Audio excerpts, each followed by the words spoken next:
A woman in a luxury SUV drove straight into my yard and demanded that I hand over my house keys because she claimed she was the new owner of my property. My name is Peter Ramirez, 63 years old, a retired engineer. I thought I'd seen enough nonsense in my lifetime. Until that morning. On my 10-acre ranch, the one I inherited from my late uncle, I was watering the flowers, enjoying the smell of fresh-cut grass and the calm of the weekend. The sunlight danced across the red brick walls in my old pickup truck.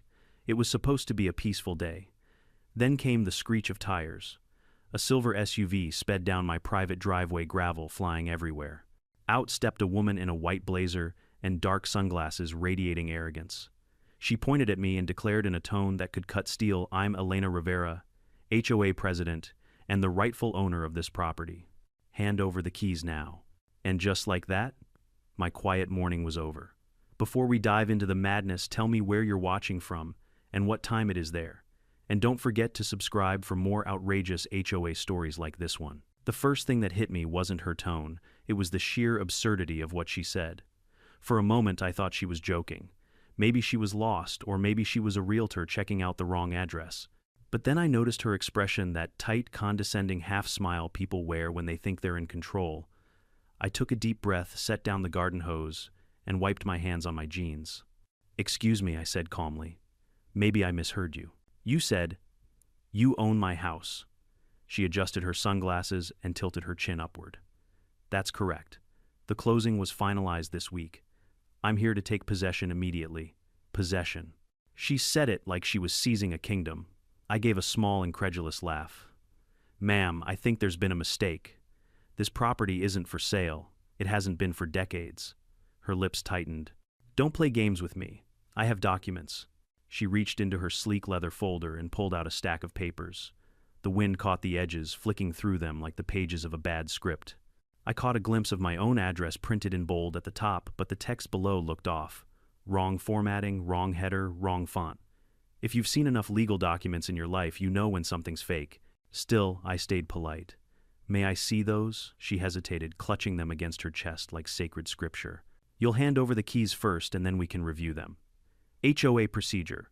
HOA procedure," I repeated, trying not to laugh. "This house isn't part of the HOA, Ms. Elena Rivera," she said sharply. "President of the Green Valley Homeowners Association. And this property is part of Green Valley now. The board voted to include it in the last expansion." I blinked. "You voted to take my land." She gave a small shrug. "Annexation for aesthetic consistency. The board wants all neighboring lots under uniform management. Your property was, how did we put it, visually inconsistent with community standards." I stared at her. My red brick house stood apart from the white-trimmed vinyl homes beyond the fence line. My gravel driveway was private. My mailbox, old-fashioned and sturdy. I liked it that way. And now this woman, this HOA queen, was claiming she owned it. I felt my pulse rising. "Listen, Miss Rivera, this land has been in my family for 40 years. I inherited it from my uncle Samuel Ramirez, and I've got every document to prove it. You must have the wrong address."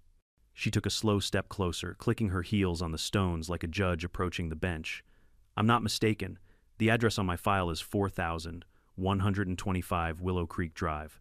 "That's this property, isn't it?" I nodded cautiously. "Then you're the squatter," she snapped. "You'll need to vacate immediately." For a second I was too stunned to respond. "You're serious?" Her jaw clenched. "Do I look like I'm joking?" "Frankly, yes," I said, folding my arms. "Because if this is your idea of taking possession, you're about 3 steps away from getting yourself arrested." That hit a nerve. Her face reddened. "I'm calling the authorities," she barked, pulling out her phone. "You've trespassed on HOA property and refused a lawful order to surrender the premises." I laughed. I couldn't help it. "You can call whoever you like, ma'am, but while you're at it, you might want to call your lawyer too. You've been scammed." That stopped her mid-dial. "What did you just say?" "You've been scammed," I repeated. "Whoever sold you this land doesn't own it. I can show you the deed inside if you'll calm down and come take a look." But she wasn't listening. Her fingers flew across the screen as she started filming me. "Nice try," she said, her voice dripping with sarcasm. Caught on camera, the scammer trying to intimidate the rightful homeowner. Now it was clear this wasn't just entitlement, it was delusion.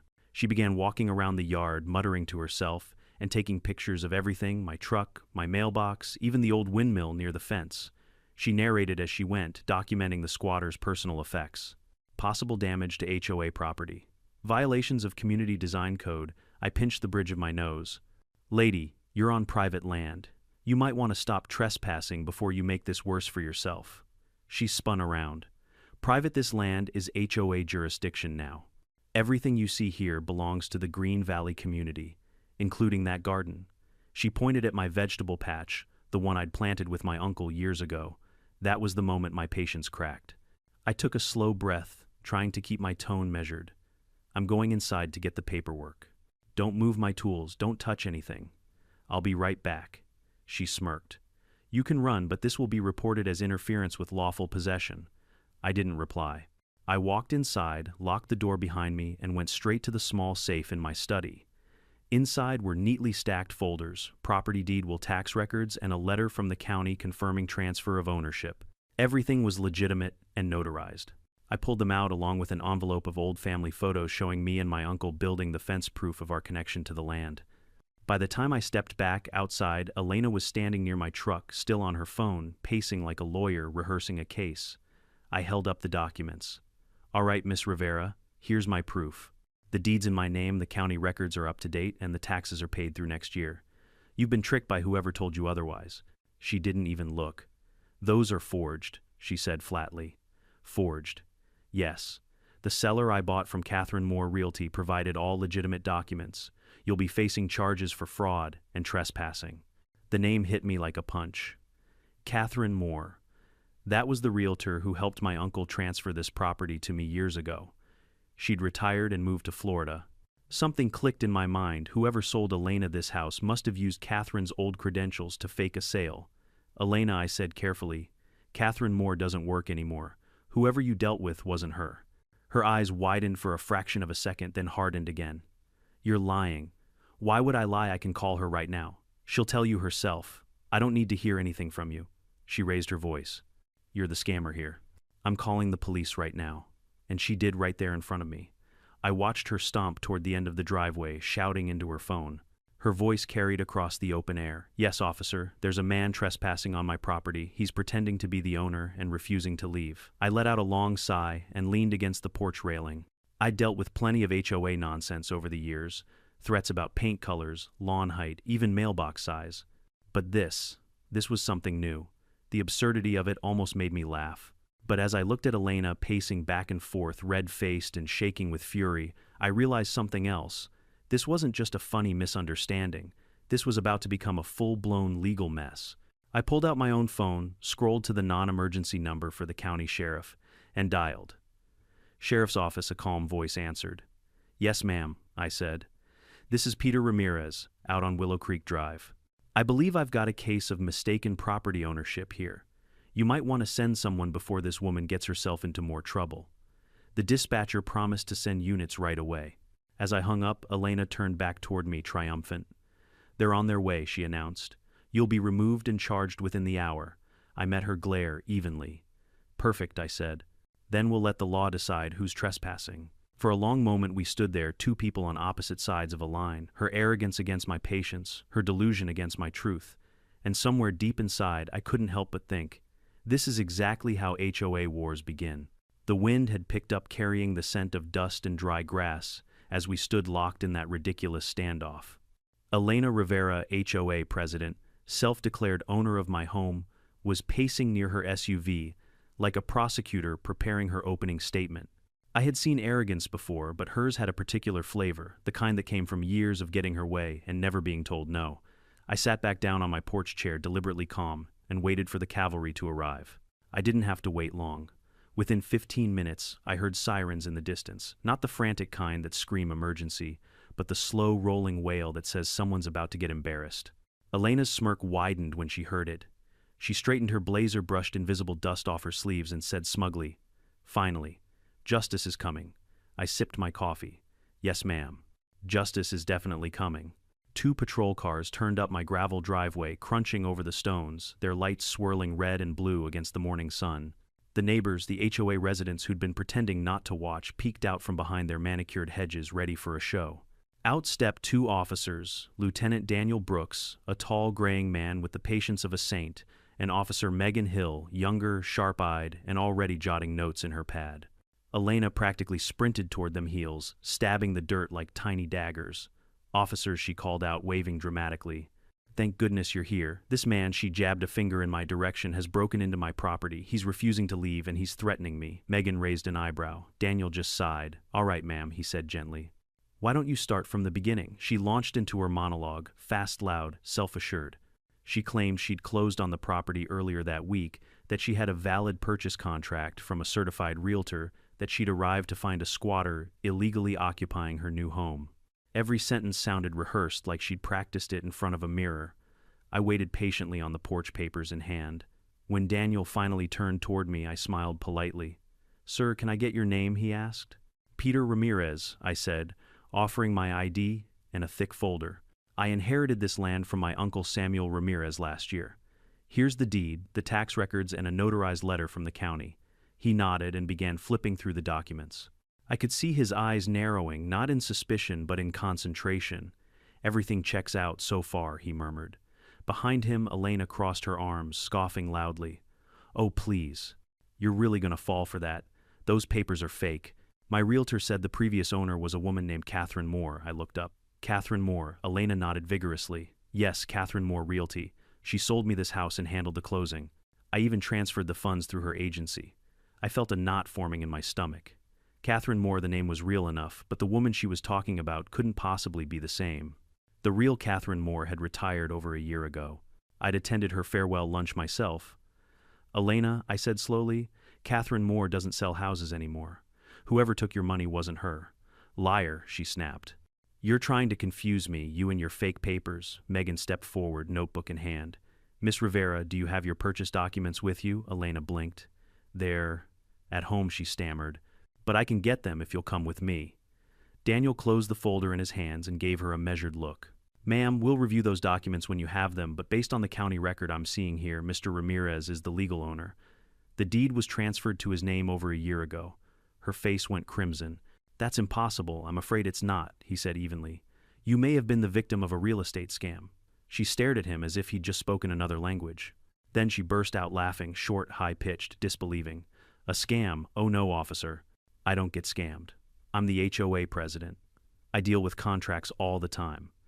Daniel's voice softened. Even experienced people can get caught in a fraud, ma'am. Her laughter stopped.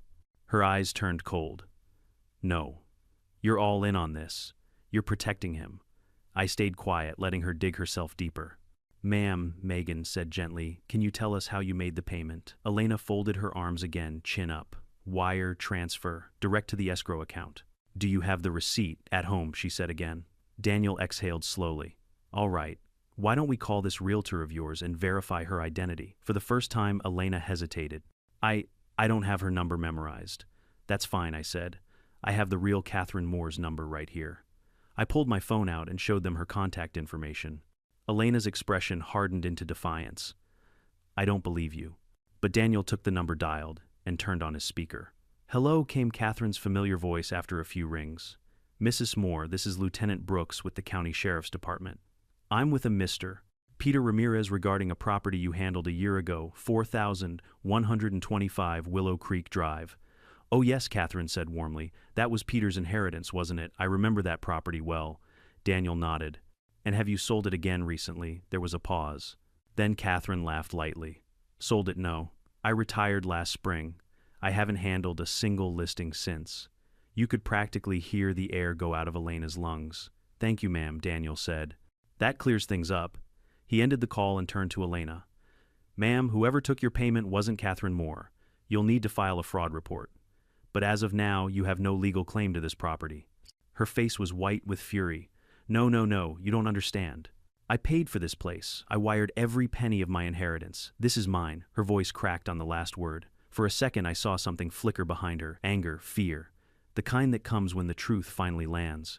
But then, like a switch flipping, she straightened again. I'm not leaving, she hissed. You'll have to drag me off my land. Daniel sighed. Ma'am, if you refuse to leave, we'll have to consider that trespassing. Elena pointed at me. He's the trespasser. Megan shook her head, her patience thinning. Ma'am, we've checked the records. Mr. Ramirez owns this property. Please step back from the porch. Elena ignored her, marching toward me with a shaking finger. You think you're so clever, old man? But the HOA will make this official. We'll take everything you've got. I stood up slowly. Ma'am, you need to calm down before you dig yourself a deeper hole. Don't tell me to calm down, she screamed. You're stealing my dream home. Your dream home, I said quietly, was built on a lie. That did it, she snapped. She lunged toward me, grabbing at the folder in my hands. Before she could touch it, Daniel caught her arm firmly but gently pulling her back. That's enough, he said, his voice firm. You're done here. Elena's body went rigid. You're all corrupt, she shouted, thrashing against his grip. This is my land. I'll sue every single one of you. Daniel didn't flinch. You have the right to file any complaint you wish, but right now you're trespassing on private property. We're giving you one last chance to leave peacefully. She glared at me, pure venom in her eyes. This isn't over. And with that, she stomped back toward her SUV, muttering curses under her breath. Gravel sprayed as she sped off, the sound echoing down the road. The officers stayed behind a few minutes longer, taking my statement, scanning copies of the documents, and promising to open a fraud investigation. As they were leaving, Daniel looked back at me. Mr. Ramirez, he said, if she comes back, call us right away. Something tells me she won't let this go easily. I nodded, watching the dust trail fade into the distance. Yeah, I murmured. Something tells me you're right. For a long while after they left, I just stood there, hands on my hips, staring out at the road where her SUV had disappeared. The morning sun was still shining, the same as before. The birds were still singing. But somehow the air felt heavier now, because deep down I knew this wasn't the end. People like Elena Rivera never admit defeat, and in the world of HOAs, a grudge can last longer than a mortgage. For the rest of that morning, the world felt strangely still, like the air itself was waiting for the next round. I tried to go back to my gardening, but every rustle of leaves or hum of an engine made me glance toward the road. I half expected Elena Rivera's silver SUV to come tearing back down my driveway, horn blaring and attitude locked on vengeance. Sure enough, she didn't make me wait long. By early afternoon, the hum of tires echoed once again, followed by the sharp crunch of gravel. But this time it wasn't just her SUV. 3 vehicles turned in: a shiny sedan, a police cruiser, and another unmarked car. Out stepped the same 2 officers from earlier, Lieutenant Daniel Brooks and Officer Megan Hill, plus a man in a suit. He was tall, maybe mid-40s, with the polished look of someone who'd never broken a sweat in his life. I later learned he was attorney Ryan Cooper, the HOA's legal consultant. Elena emerged like she was leading a parade. Her hair was perfect again, her heels spotless, her face a mask of triumphant fury. She pointed toward me before anyone could even shut their car doors. There he is, she barked. The squatter, arrest him already. Daniel gave me a weary look, the kind that said, not this again. Good afternoon, Mr. Ramirez, he said politely. We need to clear up a few things. Mind if we step inside to talk? I nodded, trying to keep my tone calm. Of course, officers. You're welcome anytime. But just to be clear, this is still my property. That earned me a faint smirk from Megan. We stepped inside, the cool air from the old ceiling fan spinning lazily above. Elena refused to come in, claiming she didn't want to contaminate the crime scene. Instead, she stayed outside with her attorney, pacing the porch like a cat ready to pounce. Daniel sat down at my kitchen table, his notepad open. Megan stood by the door, glancing occasionally at Elena through the screen. Mr. Ramirez, Daniel began. Miss Rivera insists she has new documentation to prove ownership. We'd like to review it together. By all means, I said. I'm as curious as you are. Megan called out through the door. Miss Rivera, you can bring your documents in now. Elena swept inside with all the grace of a CEO entering a hostile boardroom. She laid a glossy folder on the table and slid it toward Daniel. There, she said confidently. Signed, notarized, and filed through county records. Daniel flipped through the page's brow, furrowing deeper with every turn. The deed she presented had glaring inconsistencies. The county seal was pixelated, the notary signature looked photocopied, and the document number was missing the final 3 digits. Daniel sighed. Ma'am, these appear to be forgeries. They are not forgeries, she shot back. I paid good money for that contract. My realtor assured me. Who was your realtor again? Megan interrupted, pulling out her notes. Melissa Carter, Elena replied without hesitation. Carter Realty Solutions. I met her online through a private property listing. The name was new to me, and judging by Daniel's expression, new to him too. He exchanged a quick look with Megan. We'll need to verify that business, he said. Can you provide any contact information? Elena hesitated. Her number changed recently. But she said she was working with Catherine Moore Realty as a secondary agent. That did it. Megan's pen froze midair. Ma'am, she said gently, Catherine Moore has been retired for over a year. Elena blinked. No, no, she can't be. I spoke to her assistant.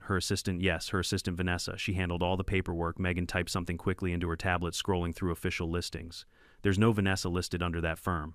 And Carter Realty Solutions doesn't appear to exist in this state. Elena's voice began to wobble. That's impossible. Daniel slid the documents back toward her. Ma'am, I'm sorry to say this, but it looks like you've been defrauded. Whoever sold you this property fabricated these files. The air in the room thickened. For a moment, no one spoke. Then slowly, Elena's shock curdled back into anger. No, she said, her tone trembling. You're all lying. You're in on this with him. She jabbed a finger at me. You two are friends. You probably paid those scammers to make me look stupid. I took a long breath. Miss Rivera, I've tried to be patient. You're a victim here, and I sympathize. But if you keep accusing me, I'll have to press charges for harassment and trespassing. Her face twisted. Harassment. You're stealing my home. It's my home, I said, voice firm now. And the sooner you accept that, the sooner you can go after the real criminals instead of me. She opened her mouth to shout something else, but Daniel stood up. His patience had run out. That's enough, he said calmly. We're concluding this interview. Miss Rivera, you'll need to come down to the station to file a fraud complaint. Mr. Ramirez, we may need you later to provide a statement as a witness. Elena's attorney, Ryan Cooper, finally spoke up. Lieutenant, before you make any rash conclusions, you should know Miss Rivera is a respected community figure. The HOA board will not tolerate her being treated like a suspect. Daniel gave him a flat look. Sir, your client called 911 twice today claiming ownership of property she doesn't own. That makes this a police matter, not a board meeting. Ryan frowned. We'll see about that. As they moved toward the door, Elena suddenly spun around. Her composure cracked like glass. This isn't over, Ramirez. The HOA will make sure of it. We'll file for annexation. Your land will fall under our jurisdiction, whether you like it or not, I smiled thinly. Good luck with that. You'll need the county, the zoning board, and about $50,000 to even start that process. She glared daggers at me, her voice dropping to a hiss. You think you're clever, but I always get what I want. Then she stormed out, slamming the screen door so hard it nearly came off its hinges. Daniel lingered a moment longer, giving me a sympathetic nod. We'll keep a patrol in the area for a few days, he said. She's unstable right now. Try not to engage if she comes back. I wasn't planning to, I replied. When the cars finally rolled away, silence reclaimed the house. But it wasn't peaceful silence. It was the kind that hums in your ears, the kind that tells you the storm isn't over yet. Over the next 2 days, the tension spread like wildfire.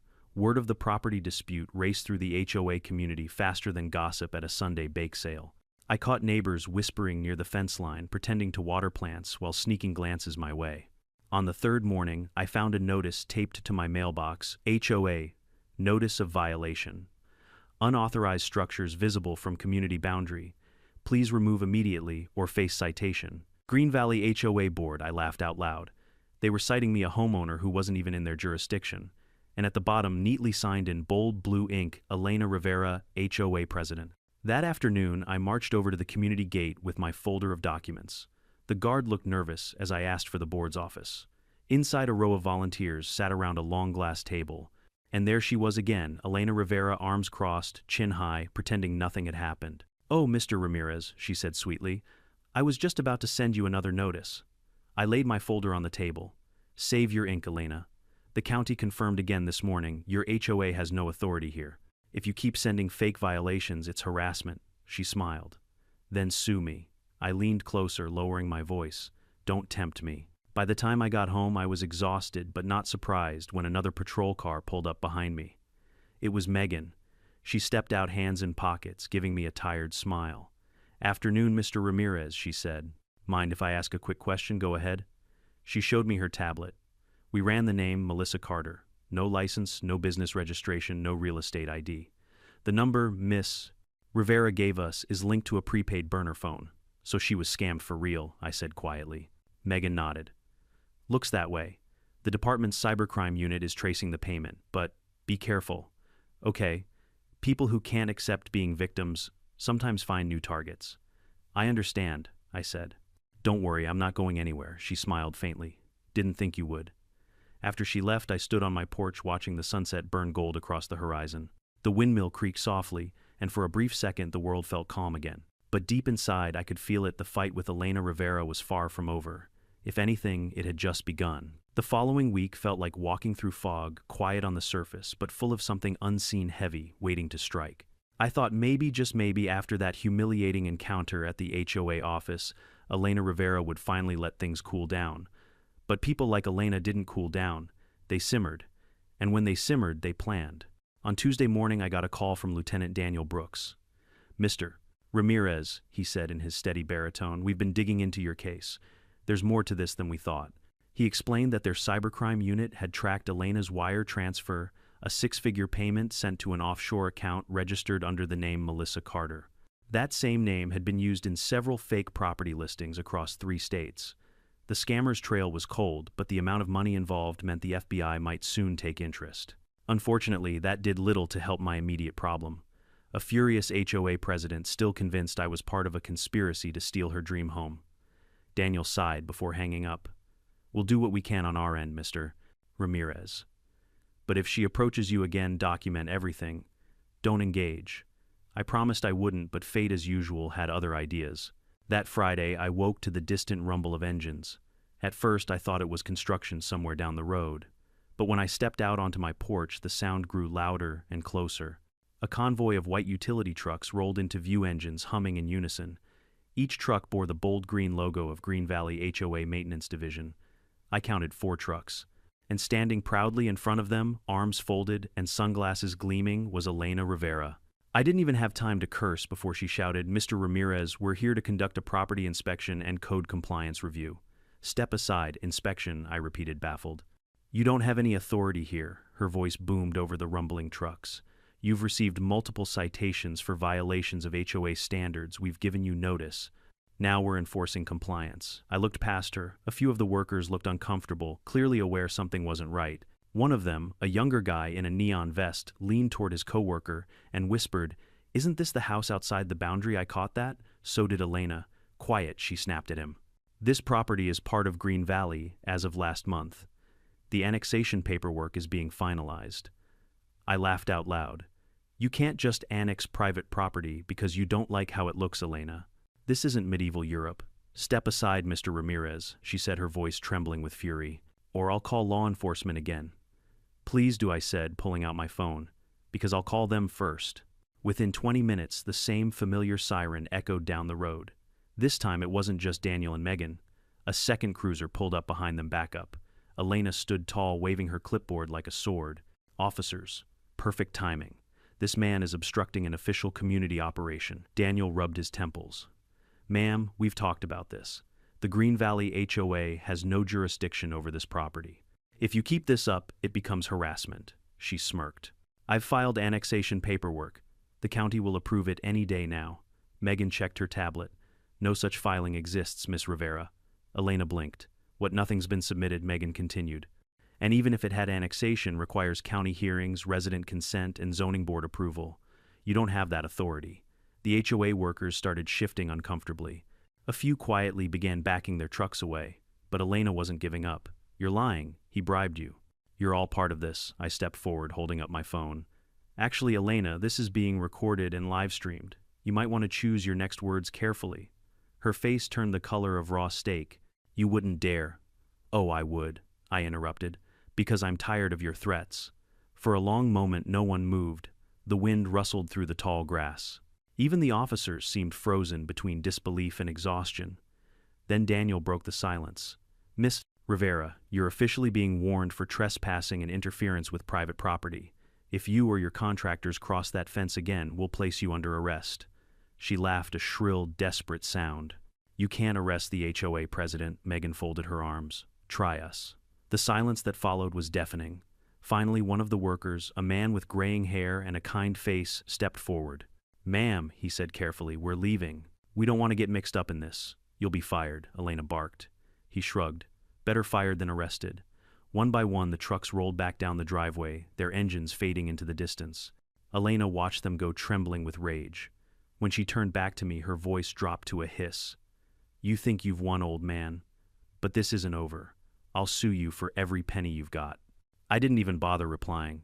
Daniel and Megan escorted her back to her SUV, speaking to her quietly, trying one last time to convince her to leave peacefully. But as she got into the driver's seat, I caught one last look at her face, red tear-streaked, twisted by pride. There was fear there, yes. But underneath it, something darker: obsession. That evening, as the sky turned orange and the cicadas began their chorus, I sat on the porch with a glass of sweet tea, watching the sun dip behind the fence line. I thought about Elena, about how fragile people's realities can be when pride and money mix. She'd lost her savings to a scam, her credibility to her own arrogance, and now, little by little, she was losing her mind. But I also knew one thing: she wasn't done. Not by a long shot. Sure enough, 2 days later, I got another call from Lieutenant Brooks. "Mr. Ramirez," he said, "you were right. She's still at it." Apparently, Elena had filed a civil complaint with the county clerk claiming emotional distress and unlawful occupation of community property. It was pure nonsense, but it was enough to get the clerk's office to send me a notice, just a formality, but still annoying as hell. Daniel chuckled grimly. "Don't worry, our legal team already flagged it. It won't hold up." I sighed. "She's not going to stop, is she?" "I doubt it," he said. "But here's the good news: we finally got a hit on that fake realtor." The FBI's confirmed the alias Melissa Carter was used by a woman named Missy Franklin, wanted for property fraud in 3 states. Elena's case is part of a bigger operation now. That caught my attention. So they might find her, that's the plan. And when they do, it'll prove beyond question that Miss Rivera was scammed, and maybe then she'll finally leave you alone. I wasn't so sure. That night, I couldn't sleep. The wind outside was restless, scraping the old oak branches against my roof. I got up, checked the locks, and stepped outside with my flashlight, a habit I'd picked up since this mess started. The beams swept across the yard, the garden, the fence, the shed. Everything looked normal. But as I turned toward the mailbox, something glinted in the light. A small metal plate had been nailed into the post, engraved with neat black letters: "Property of Green Valley HOA trespassers will be prosecuted."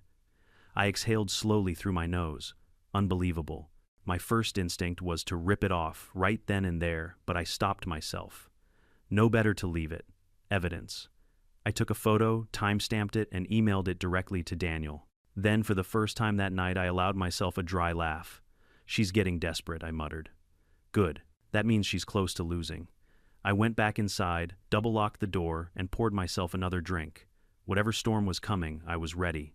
Because Elena Rivera could scream, threaten, and sue all she wanted, but the truth was a solid thing, and no matter how much noise she made, she couldn't rewrite it. 3 days passed before everything finally erupted.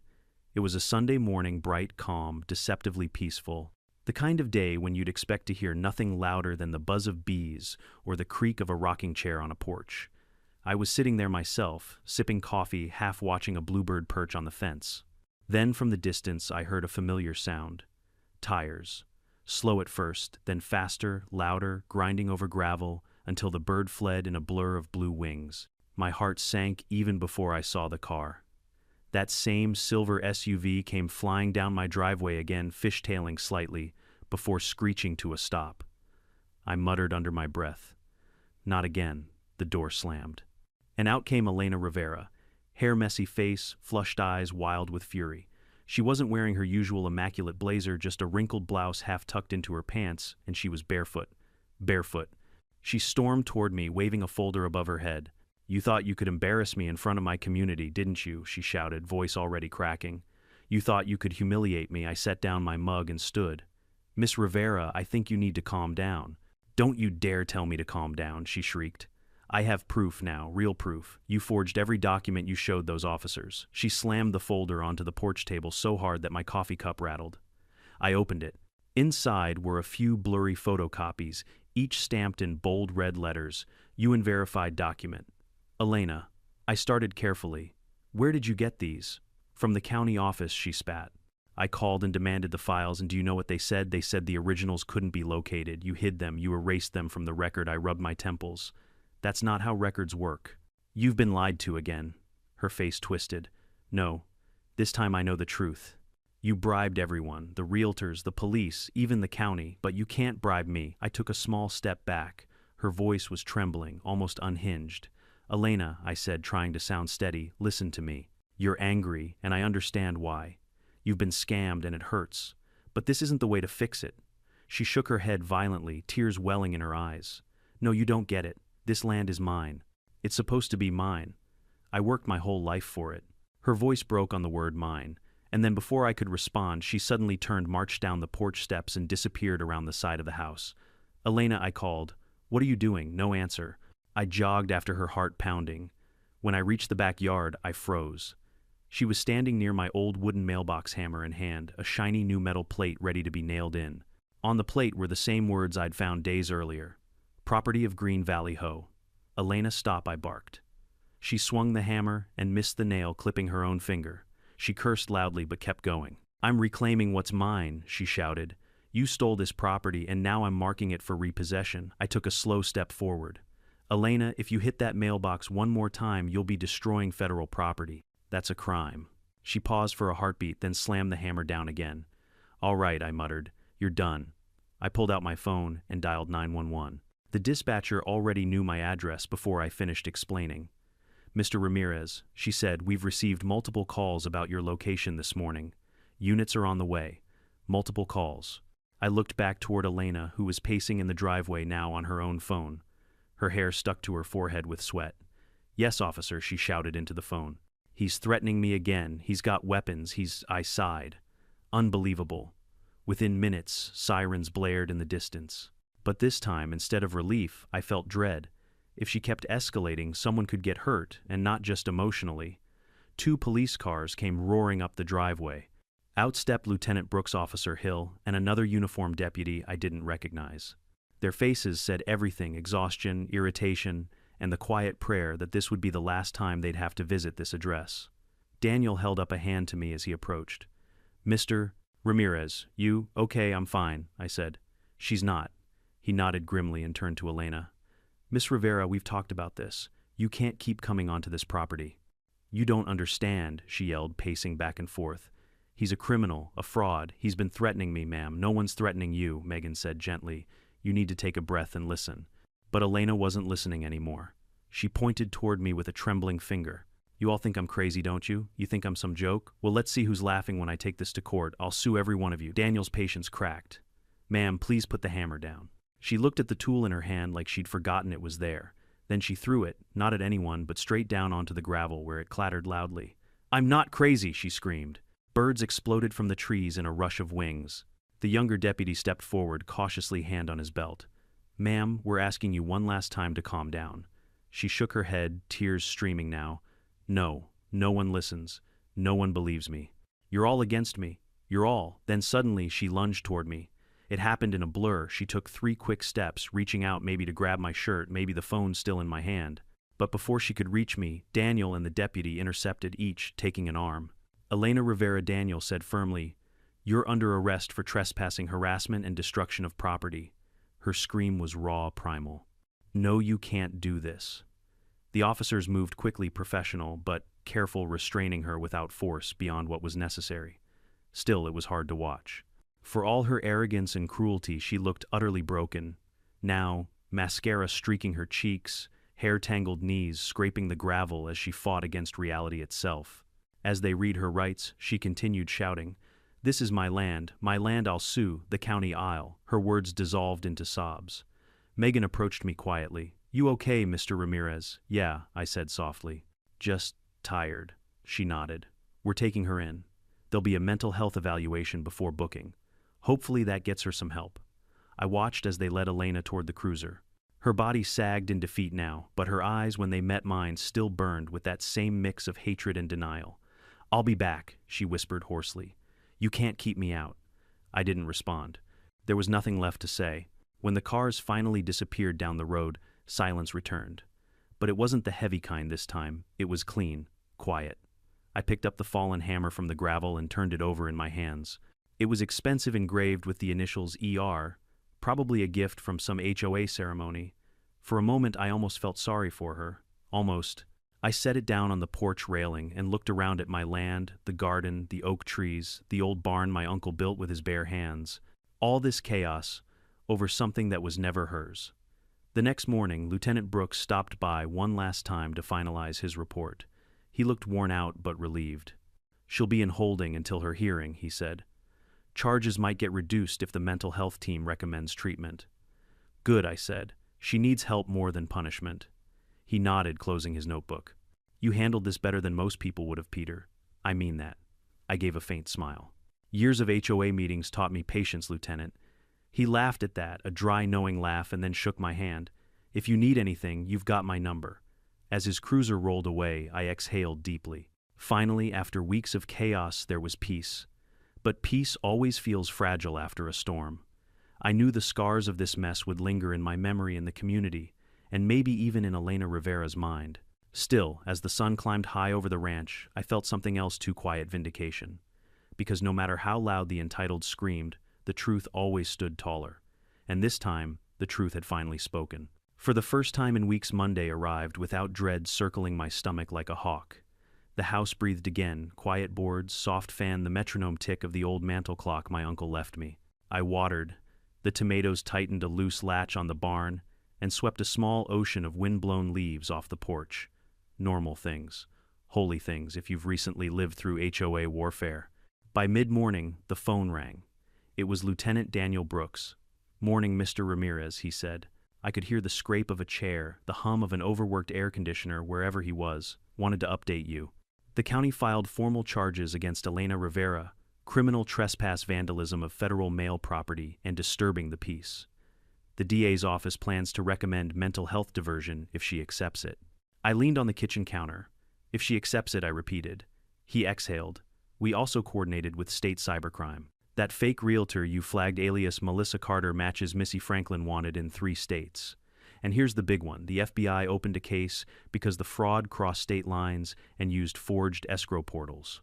They've frozen 2 accounts tied to the ring." I set my coffee down slowly. "Does that mean some of the funds might be recovered?" he finished. "Not all, but a chunk. Enough to keep her from losing everything." I stared out the window at the sliver of road between oaks. For a long moment I didn't say a word. "That's good," I finally managed. "It doesn't erase what she did, but it's something." "Agreed," he said. "Also, we got a protective order for your property. If Miss Rivera sets one toe over your fence line, she'll be in violation." The relief that moved through me wasn't flashy. It was a low, steady warmth, like a fire you don't notice until the cold's already gone. "Thank you, Lieutenant." "Don't thank me," he said. "Thank boring paperwork and the judge who still believes in fences." We hung up. I stood still long enough for the clock to knock off 12 slow beats. Then I got to work. I started with a fence post. A good fence post is a declaration, a philosophy. You dig deep. You tamp down rock and dirt in layers. You let it sit, then you test it, then you add more. A fence post says, "There's a line here, not because I hate you, because I love what's on this side." By afternoon, I'd installed 3 new posts along the stretch near the subdivision, set in concrete, braced diagonally. I sanded the old sign where sun had eaten the letters and painted new words in black oil stroke: certainty, private property, not for sale, HOA keep out.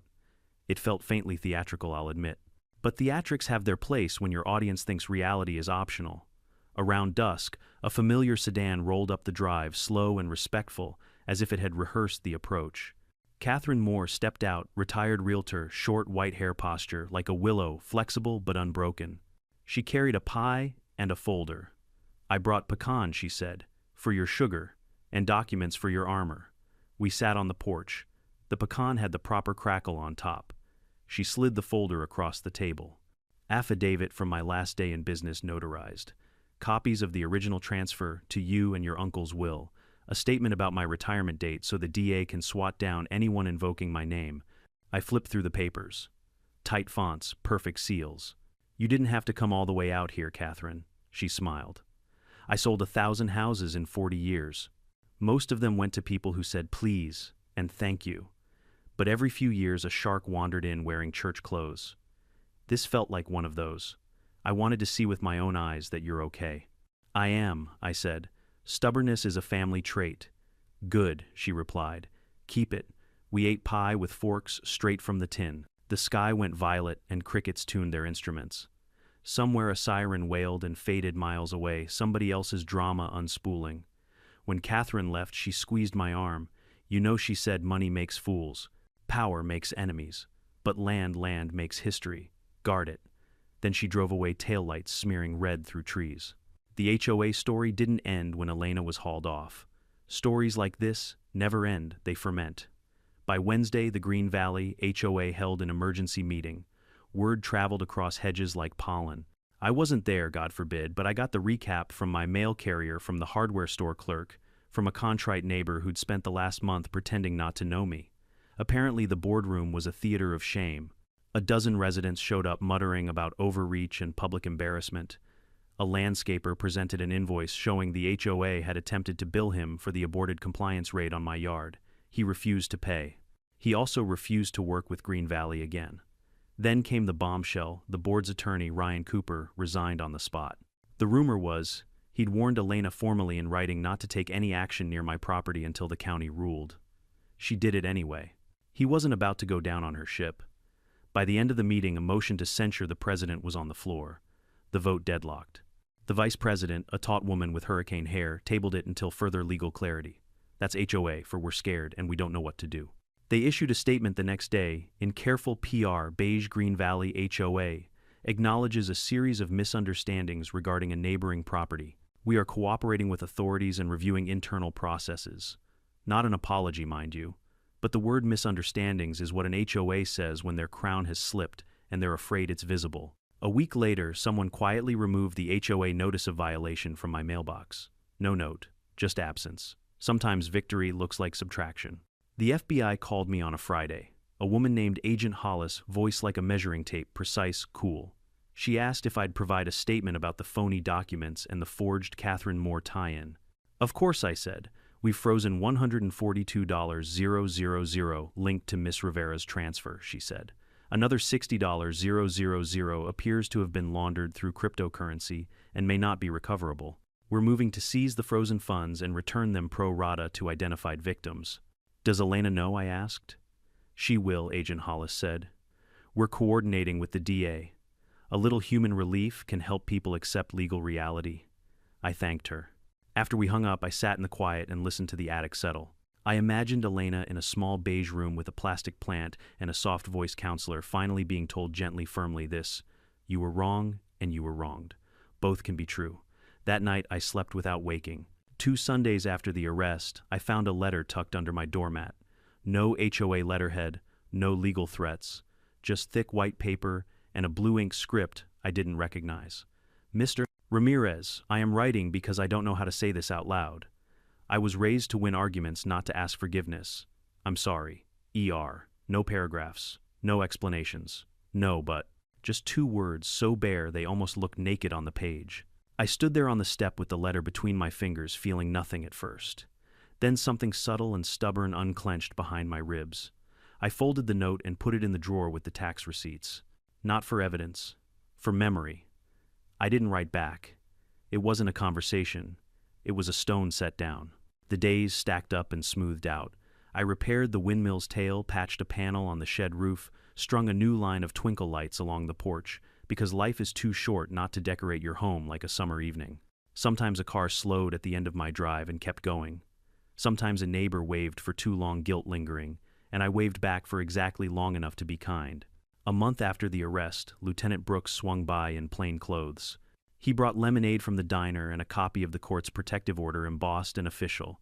She accepted the mental health diversion, he said, handing me the papers. Mandatory therapy, community service. No contact order with you and your property for 2 years. If she completes it, the lower-level charges go away. And the fraud, I asked. Feds will handle that. She's a witness now, not a target. We sat on the steps and drank our lemonade. You know, he said, I've been doing this 28 years. People think the law is about punishment. Most days it's just about guiding folks back to the line. I looked at my fence. Some lines are worth painting twice, he chuckled. You painted yours in bold. When he left, I walked the property once more, fence to fence like a guard changing shifts with myself. The sun spilled like warm milk over pasture grass. My uncle used to say, if you can walk the line and feel only peace, you built it right. I did. I do. At the front gate, I hung a small cedar placard I'd carved in the shop on a rainy afternoon. Nothing dramatic, just a single sentence burned into wood: respect the line. The words caught the light. Not grand, not petty. True. I locked the gate and headed toward the house, a slow, satisfied ache in my legs. Halfway up the drive, I turned back just to look. The fence, the sign, the old red brick catching the last gold of day. For the first time since the white SUV appeared, I believed it fully. The storm had passed. Not because the thunder stopped, because I'd learned the rhythm of rain. The days that followed blurred together in a rhythm of small, good things, the sound of sprinklers clicking at dawn, the gentle rustle of wind through the old oaks, the familiar creak of the porch swing when I sat down with my morning coffee. Peace had a sound again. Sometimes I still expected to see that silver SUV creeping down my driveway. It's strange how quickly chaos can train your senses, how you start to measure silence by the absence of engines, the lack of footsteps where they don't belong. But now the only tracks in the dirt belong to deer and the occasional stray dog. The county eventually sent me a formal letter confirming what I already knew: the property was legally, irrevocably mine. No annexation, no absorption into OA boundaries, no aesthetic alignment policy, just plain ownership. I framed it and hung it right above the front door, not out of vanity, but as a reminder that truth, though sometimes slow, always arrives. One quiet evening, just as the sun melted into a blaze of orange and gold, my neighbor Tom Jenkins walked over from across the field. Tom wasn't part of the HOA. His land bordered mine on the far side. He'd been watching from a respectful distance during the entire ordeal, too wise to get involved, but too curious to ignore it completely. He leaned on my fence and said, "Heard they finally shut her down for good." 2 years of no contact, I replied, tossing him a beer. "She's in counseling. Might do her some good." He popped the can open and took a long sip. "You handled it better than most. If that were me, I'd have lost my damn temper by day 2. I chuckled. "Oh, I lost it plenty of times. I just made sure she never saw it." Tom nodded approvingly. "That's the trick, ain't it? Keep your cool while they burn themselves out." We stood there for a while, watching the sky turn from gold to purple. Then he added quietly, "You know, Pete, HOA folks like that, they don't care about land. They care about control. Doesn't matter if it's 2 acres or 2 feet of sidewalk, they just need to feel like they're in charge of somebody." I smiled. "Yeah. And when someone stands their ground, it reminds them they don't really own anything but their own noise." He grinned, lifted his can in a small toast, and headed back across the field. His figure disappeared into the growing twilight, leaving me alone again with my land, my peace, and a deep, quiet gratitude. The following weekend, I drove into town for supplies, paint, nails, seed mix, all the little things that keep a property breathing. At the checkout counter, the clerk, a young woman with a curious smile, looked at my ID. "Ramirez," she said. "Are you the guy from that HOA thing?" I sighed softly. "Guess that's me. They talked about it at the coffee shop for weeks," she said, handing me my change. "Everyone said you kept your cool while that woman went off the rails. You're kind of a local legend now." "Legend's a strong word," I replied. "I just refused to hand my life to someone who thought rules mattered more than reason." She smiled. "Wish my landlord had that attitude." On my way out, I caught a reflection of myself in the store window. A 63-year-old man, hair grayer than last year, but posture steady, eyes clear. There's something about surviving a storm that gives you a strange new kind of calm. You stop fearing the next one because you finally trust your own footing. A week later, a thick envelope arrived in the mail. The Sender County Superior Court. My first thought was irritation, please, not another legal notice. But when I opened it, I found a small check stapled to a letter. Notice of property restitution. Pursuant to federal case, #Wafarone B partial funds recovered from fraudulent sales scheme conducted by Missy Franklin et al. Distribution claimant, Elena Rivera. Restitution awarded $83, $400 partial. I stared at it for a long time. The words blurred for a moment. I wasn't angry, I was relieved. Maybe this would finally be enough for Elena to stop fighting ghosts. Maybe she could rebuild her life, find peace in something that didn't need to be owned to have meaning. That night I poured a drink and sat outside under a sky so clear it felt like glass. I thought of her, the woman who'd once stood on this same patch of ground screaming about keys and ownership, so sure she was right that she couldn't hear the truth even when it stood inches away. Pride can turn smart people into fools, I thought, and pain can make fools dangerous. A few days later, Lieutenant Brooks called again. His voice sounded lighter than usual. "Thought you'd like to know," he said. "The feds officially closed the case. The scam ring's been dismantled, and Rivera's charges are resolved under the diversion program. No more hearings, no more appeals." "Good to hear," I said.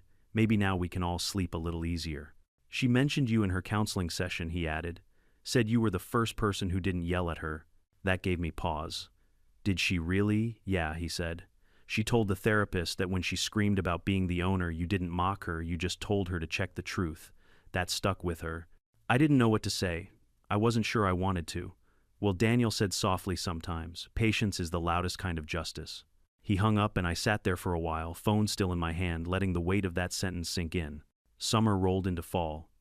The maples along the driveway turned the color of fire. The HOA, humiliated and short on funds, elected a new board that quietly promised to refocus on community harmony. No one came near my property again.